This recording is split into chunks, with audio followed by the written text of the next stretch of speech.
สองตายายบ่มีลูกนำหมู่อยากจะมีลูกอยากจะมีครอบครัวที่อบอุ่นมีพ่อแม่ลูกแต่ว่าตัวเองบ่มีความสามารถที่จะอ่าเฮ็ดให้มีลูกได้ก็เลยตัดสินใจไปขอไปขอลูกเขามาเลี้ยงเอาง่ายๆก็ลูกบุญธรรมเนาะไปขอเอามาเลี้ยงบัดนี้คือคือเด็กก็อายุปีกว่าๆกับ2ปีแล้วเนาะเอาจริงๆเขาก็พอจำหน้าพ่อแม่ได้จังซี้เนาะแต่ว่าพ่อแม่นั่นก็คือสิเป็นลักษณะแบบครอบครัวบ่สมบูรณ์แบบผัวถิ้มผัวถิ้มเมียนี่ก็เป็นคนที่ชอบดื่มแม่ของแม่เดิมของเด็กน่ะเป็นคนชอบดื่มสัมมาเลเทเมาลูกจักกินหยังอยากหยังตายายเกิดความสงสารเกิดความสงสารแล้วก็ความรักเอ่อก็เลยเอ่ยปากขอก็แรกๆก็คิดว่าสิเว้าเล่นๆเพราะความอยากได้เจ้าของมันมีก็เลยเว้าว่าโอ๊ยคือถิ้มแบบนี้เนาะผู้อยากได้ก็อยากได้แต่บ่มีแต่ว่าผู้มีแล้วก็บ่ได้ใส่ใจดูแลถิ้มไปเรื่อยๆเดะถ้าชาวบ้านบ่ให้กินนี่ก็บ่ได้กินเพราะว่าบางครั้งบางทีแม่ดื่มแล้วก็ถิ้มลูกแล้วก็แบบว่าสินอนไสก็นอนสิอยู่ไสก็อยู่แล้วก็เลยได้ตามคำขอมาเขาก็ยกให้ว่าเอาไปซะคิดว่าเจ้าเอาไปเลี้ยงก็สิมีอนาคตกว่าข้อยอยู่โตแม่นี่พอสร้างเมาก็รู้อยู่เดะลูกอิหยังผิดชอบผิดถูกชั่วดีก็รู้อยู่แต่พอได้ดื่มปั๊บเนี่ยนิสัยไปเลยถิ้มไปทุกทิศเกิดส่วนอันหนึ่งลึกๆก็สิแบบว่าเสียใจที่พ่อถิ้มประมาณนั้นแล้วที่นี่ตายายดีใจหลายโอ้ยได้ลูกสาวหน้าตาดีเพราะว่าแม่ก็เป็นคนสิขี้ร้ายเนาะแม่ก็หน้าตาดีผู้สวยผู้งามเพียงแต่ว่าเราก็ทำตัวประพฤติตัวบ่ค่อยดีแค่นั้นเองถ้าแต่งตัวดีถ้าดูแลเจ้าของก็ห่วยสวยเป็นคนที่หน้าตาดีนะพอโตขึ้นมาเป็นสาวโตขึ้นมาเป็นสาวโอ้ยแฮ่งผู้งามแฮ่งผู้งามโดยวัยที่ว่าพ่อแม่บุญธรรมนี่เนาะก็บ่แม่นว่าอายุสิหลายดอกพอลูกใหญ่ขึ้นมาพ่อนี่ก็อายุย่าง50กว่าปี57 58เท่านั้นเออบัดนี้แม่ก็ไล่เลี่ยรุ่นน้องกว่าผัวน่ะบ่กี่ปีไล่เลี่ยกันแล้วเป็นลูกงามได้ลูกงามเอ้าคือมาเป็นแนวนี้พอได้ลูกงามพ่อนี่หวงโอ๊ยหวงแท้หวงว่าไปไสบ่ได้ไปไสบ่ได้บ่ให้ออกจากบ้านก็ว่าได้ถ้าไปก็ต้องไปกับพ่อหรือถ้าเลี้ยงบ่ได้ก็ต้องไปกับแม่ดูแลอย่างใกล้ชิดคนก็มองว่าโอ้เราแพงของเราอยู่ดีเด้เรารักแต่ว่าอนาคตเราก็คือว่านั่นเราบ่ได้เฮ็ดให้เฮ็ดงานลำบากตรากตรำเดะแต่พูดถึงเราก็บ่ได้ฐานะครอบครัวที่ว่ารวยแต่ว่าพอกินพออยู่ได้พอกินพออยากบ้านเฮาเอิ้นแล้วที่นี่เราก็แพงลูกแล้วเนาะถ้าเรียนเท่าใดก็สิส่งแล้วว่าแต่ว่าลูกสาวเราบ่เรียนลูกสาวก็สิแบบใจบ่เอาเรื่องเรียนบ่ค่อยเท่าใดนั่นล่ะแล้วที่นี่พอแพงเนาะบวกกับพอแพงแน่ใจหนึ่งก็บ่อยากให้ไปดอกเดี๋ยวก็ไปติดผู้ชายเดี๋ยวก็นู่นนี่นั่นโอ้ยวุ่นวายเพราะว่าแต่ว่าแม่เนี่ยสิพยายามกระตุ้นอยากส่งเสริมลูกให้มันไปได้ไกลแต่ว่าลูกบ่ไปจังซี่นะด้วยความที่ว่าฮักแพงหลายคนก็มองว่าโอ้ยแม่นว่าแนวใดเนาะฮักแพงคือว่านั่นล่ะใจคนมันบ่แม่นก้อนอิฐก้อนปูนแม่นบ่ใจคนมันอีเป็นอิหยังที่บางๆสามารถเปลี่ยนแปลงได้ตลอดเวลาคนมองสายตาคนมองรู้สึกว่ามันเป็นหยังคือสิแบบโปะอิหยังก็เขาเอิ้นทะลุปุโป่งก็แม่นได้แล้วทีนี้ลูกสาวเนี่ยก็แบบว่าเป็นคนที่แบบว่าระริกระรี่เอาง่ายๆซะเป็นคนที่แบบห้าวๆแล้วก็ความใกล้ชิดกับพ่อบัดนี้ความใกล้ชิดกับพ่อนั่นก็ชอบแล้วชอบชอบในสายตาที่มองลูกเนี่ยขนาดเมียยังรู้สึกแบบสะเทือนใจนะแบบหวั่นใจสายตาที่มองลูกเพราะว่าใหญ่มากก็ยิ่งงามเนาะแฮ่งใหญ่แฮ่งงามเพราะว่าเขารู้จักแต่งตัวเขาจักดูแลเจ้าของจังซี่แล้วคือวันหนึ่งเนาะวันหนึ่งพ่อเนี่ยเกิดพลาดแบบว่าอาจจะแบบว่าคือแบบว่าหักห้ามใจตัวเองบ่ได้บ่มันแบบว่ามันพอมันถึงขีดสุดเนาะก็ลวนลามลูกแต่ว่าลูกสาวนี่บ่ยอมก็เลยแบบว่าฟ้องแม่บอกแม่ว่าแบบนี้พ่อมีพฤติกรรมแปลกๆกับลูกเดะแม่ก็เลยอ่าบ่ยอมแล้วก็ชวนทะเลาะแล้วก็แบบว่าไงว่าตักเตือนซะเพราะมันเป็นครั้งแรกแล้วแม่ว่า อยู่ต่อไปบ่ได้เอาผัวแม่ก็เลยหาผัวให้หาผัวให้หาผู้ชายคนที่คิดว่าดีที่สุด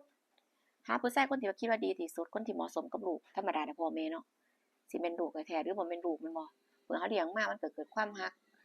ความรักความสงสารความทุกอย่างที่เฮามีความผูกพันกันเพียงแค่บ่ได้อุ้มท้องนะแล้วก็รักแล้วว่าบ่ได้ถ้าปล่อยไว้ใจคนมันบ่แม่นก้อนอิฐก้อนปูนแล้วว่าใจคนบ่แม่นก้อนอิฐก้อนปูนถ้าเกิดมันพลาดขึ้นมาถ้าเกิดมันชั่วขึ้นมาได้มันเป็นได้แค่ณวินาทีเดียวเท่านั้นความรู้สึกคนเปลี่ยนแม่ว่าบ่ปล่อยไว้คือผัวน่ะคนอยู่นำกันเนาะคนอยู่นำกันมันก็ต้องรู้พื้นเพของผัวดีแม่นบ่พอเกิดเรื่องแบบนี้มันก็ต้องกังวลใจเด้ผู้เป็นแม่แม่นบ่เฮาต้องตัดไฟแต่ต้นลมแล้วก็หาผัวให้ลูกสาวว่าลูกบ่ทันอยากได้เด้แม่ลูกบ่ทันอยากแต่งหรือมึงสิท่าเป็นผัวพ่อมึงบ่เป็นเมียพ่อมึงบ่แม่ว่าหรือมึงสิท่าเป็นเมียพ่อพ่อมึงบ่มึงสิเป็นเมียน้อยกูบ่มึงสิเอาจังได๋แม่ให้เนาะคือแบบว่าเพิ่นบ่มักบอกง่ายๆว่าบ่แม่นคนที่เพิ่นมักจังซี่นะแต่ว่าแม่ก็ต้องการที่จะแบบตัดไฟแต่ต้นลมคือถ้ามีผัวเขาก็มีครอบครัวไปแม่นบ่เออคือแบบว่าอยากจะให้มันแบบว่ามันเดินไปโดยดี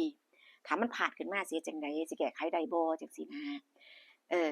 แล้วลูกสาวก็แรกๆก็พยายามเนาะแบบว่าแบบว่าบ่เห็นด้วยจังซี้นะเพราะว่าเพิ่นเป็นคนบ่มักแล้วผู้ชายที่แม่หาให้ก็สิค่อนข้างที่จะอายุมากกว่าเจ้าของแต่ว่าฐานะเขามั่นคงเขามีอาชีพการงานเขามีบอกง่ายๆว่ามีที่ทำกินมีบ้านจังซี่เนาะแพงๆแต่เป็นหนุ่มที่แบบว่าเป็นผู้บ่าวเฒ่าซะอายุหลายกว่าเจ้าของสิบ่อยากได้แม่ก็ว่าเลือกเอานะถ้ามึงอยู่ต่อไปถ้าเกิดว่าแม่ก็บ่ได้อยู่นำโดดตลอดเวลาคนที่ว่าเอ่อบริสุทธิ์ใจกับตัวที่สุดเนี่ยบ่ได้อยู่กับตัวตลอดเวลาถ้าเกิดมันผ่านขึ้นมาเฮ็ดจั่งใดคือสิ่งที่ตัวเห็นเนี่ยตัวบอกแม่หรือว่าตัวสร้างเรื่องขึ้นมาพ่อบ่ได้เฮ็ดอีหลีบ่พ่อบ่ได้ลวนลามหรือว่าอีหยังจั่งใดจังซี้ตัวสร้างเรื่องมาบ่แม่ก็เว้าเนาะ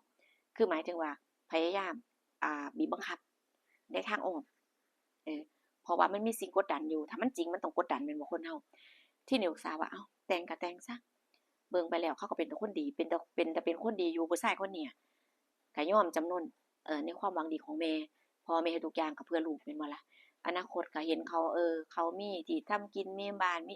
งานมีการแบบเป็นเป็นที่จะฝากฝังใดจังซี้นะลูกสาวก็ตกลงแต่งมื้อสิแต่งนี่พ่ออาละวาดเลยพ่อบ่ยอมพ่อขัดขวางมาตลอดว่าลูกอายุแค่นี้จะรีบไปหยังรีบหยังแท้อืมพ่อสิขัดขวางเดะมันยิ่งไปตอกย้ำความรู้สึกของแม่ของแม่เนาะผู้เป็นเมียเนาะว่ามึงนะกูรู้นะว่าจุดประสงค์อีหยัง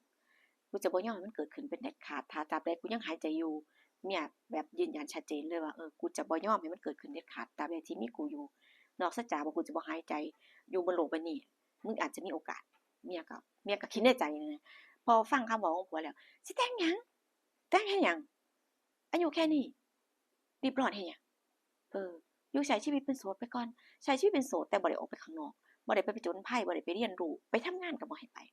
บ่ให้เฮ็ดหยังคือแบบแพงแรงทั้งๆที่เจ้าของก็บ่ได้ร่ำรวยอิหยังแต่ว่าเลี้ยงมาแต่น้อยก็เลี้ยงได้เป็นหยังสิเลี้ยงอันซุมื้อนี้สิเลี้ยงบ่ได้เลาก็ว่าแบบนี้คือเราบ่ให้ออกไปห่างไกลสายตาเราจังซี่คนเป็นผัวเดะเมียก็แล้วๆไปนั่นจังซี่นะก็แล้วๆไปบางครั้งบางทีก็ได้เกิดความรักที่การเลี้ยงดูมาจังซี่เนาะแต่เมียบ่ยอมจังซี่ว่าต้องแต่งลูกต้องแต่งต้องเชื่อฟังแม่เท่านั้นถ้าอยากรอดจากอันปากเสือมึงต้องเชื่อฟังแม่เท่านั้นเออแม่ก็ยืนยันได้ชัดเจนว่าแม่เนี่ยบริสุทธิ์ใจและรักลูกที่สุดอยากให้ลูกมีความสุขและจะบ่ยอมให้ลูกมีมลทินเด็ดขาดแม่ก็ยืนยันเนาะลูกก็เห็นว่าความตั้งใจและความรักที่แม่พยายามช่วยพยายามเอ่อที่จะหาสิ่งดีๆให้ลูกก็ตัดสินใจแต่งพ่อนี่แบบมันแต่งเสือบ่พ่อบ่อยู่ในงานแต่งอ้าววันแต่งลูกเด้พ่อบ่อยู่เขาก็ถามหาเนาะว่าไสล่ะเป็นพ่อเจ้าสาวเออมีพ่อเจ้าบ่าวแม่เจ้าบ่าวเขามาแล้วแม่นบ่ล่ะได้ล่ะเห็นแต่แม่เจ้าสาวพ่อเด้เออคนก็บ่เห็นเราแต่ว่าจักเราไปไสจังซี่นะวันแต่งเนาะคนบ่เห็นพ่อหากันบัดนี้สิทำพิธีแล้วแม่ก็เลยบอกว่าก็สร้างบ่มีพ่อแม่อยู่ก็พอแล้วเออ บ่มีพ่อแม่อยู่กับพ่ออย่าสิไปเว้ามันหลายเครื่องหลายราวเสียเวลาเสียเลิกเสียยามเมียว่าคนเฮามันใหญ่แล้วบ่ต้องไปเว้าหยังหลายเรื่องบ่ต้องเว้าหยังหลายเมียก็บอกแบบนี้เนาะก็พิธีงานแต่งก็ดำเนินไปตามเป็นปกติจังซี่นะบ่อยู่ก็สร้างจังซี่เพราะว่าเมียเราอยู่หยังบ่อยู่ก็สร้างเออให้มันแล้วๆไปเดี๋ยวมันก็เลิกยามนี่ก็มันก็สิเป็นเลิกยามที่บ่ดีเมียว่าเนาะก็แต่งงานกันเรียบร้อยพองานแต่งลูกผ่านไปพ่อจะกลับมาเราอาจจะทำใจบ่ได้เออในความที่แบบว่าหลงรักหลงชอบความรักความใคร่มันก็สิเกิดขึ้นได้เพราะหนึ่งเนาะหนึ่งเพิ่นก็สิเป็นลักษณะแบบเพิ่นบ่แม่นแบบพ่อที่แท้จริงอันจริงอยู่การเลี้ยงขึ้นมาแม่นบ่พอการเติบใหญ่หน้าตาเปลี่ยนแปลงความสวยงามอิหยังต่างๆนานามันก็สิอาจจะเป็นแบบเฮ็ดให้เพิ่นคิดแบบวิปริตได้เนาะขนาดสายเลือดกันเองก็ยังวิปริตได้บ่บางคนยังคิดบ้าๆได้นะคนเป็นพ่อนะนั่นแหละแต่ว่าก็ยังโชคดีที่แม่น่ะหนักแน่นไหวพริบเอาตัวรอดช่วยเหลือลูกท่านก็ถือว่ารอดไปเหตุการณ์นี้ก็บ่ได้มีตราบาปบ่มีภัยที่แบบว่าจะต้องรับผิดชอบหรือว่าอยู่กับสิ่งที่มันเลวร้ายไปตลอดชีวิตจังซี้เนาะนะคะเรื่องราวนี้ FC ได้ฟังแล้วมีความคิดเห็นจังใดตัวละครก็สิหลายแหน่เนาะ3ตัวละครด้วยกันนะคะขอบคุณทุกการรับชมนะคะเจอกันคลิปหน้าดูว่าผู้สิมีเรื่องราวหยังมาเล่าสู่ฟังอีกย้ำเหมือนเดิมคือเก่านะคะทุกคลิปที่สร้างขึ้นเพื่อความบันเทิงนะคะสร้างสรรค์ขึ้นเพื่อความบันเทิงเนาะแต่ถ้าจะให้มีเป็นขอคิดเรื่องราวดีๆเล็กๆน้อยๆนะคะแฝงอยู่นำก็จะดีเหมือนกันมันก็ขึ้นอยู่กับคนฟังนะคะเนาะเจอกันคลิปหน้าค่ะขอบคุณทุกการรับชมส่วนคลิปนี้ไปเดี๋ยวเลยจ้าสวัสดีค่ะ